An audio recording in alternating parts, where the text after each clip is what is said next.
In today's video, I'm going to teach you how to use Compressor in Soundtrap. First, head to the Soundtrap website.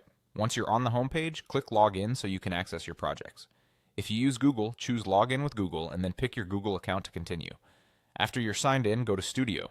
This opens the Soundtrap workspace where you can work on your music or podcast. Inside the studio, click the track you want to edit.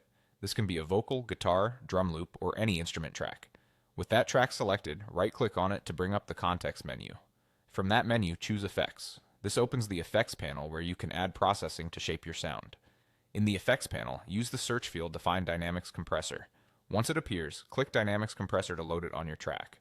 Now we'll dial in the key controls. Keep your track playing while you adjust so you can hear the changes in real time. Start with Threshold. This sets the level where compression begins. Lower the threshold until the loudest parts are being tamed. A good cue is to aim for a few decibels of gain reduction on peaks, often around 3 to 6 dB for gentle control. Watch the gain reduction meter as a visual guide while you listen. Next, set the ratio.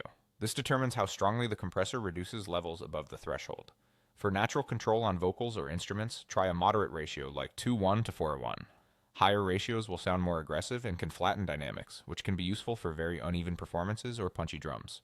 Adjust attack. This controls how quickly the compressor clamps down. A slightly slower attack lets the initial transient through and keeps things lively and punchy. A faster attack tightens and smooths the sound, but can dull transients if set too quick. Then set release. This decides how fast the compressor lets go after the signal drops below the threshold. If the release is too fast, you might hear pumping. Too slow and the sound can feel choked.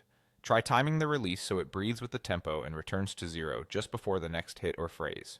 Finally, refine with knee. A softer knee eases into compression for a more transparent musical result.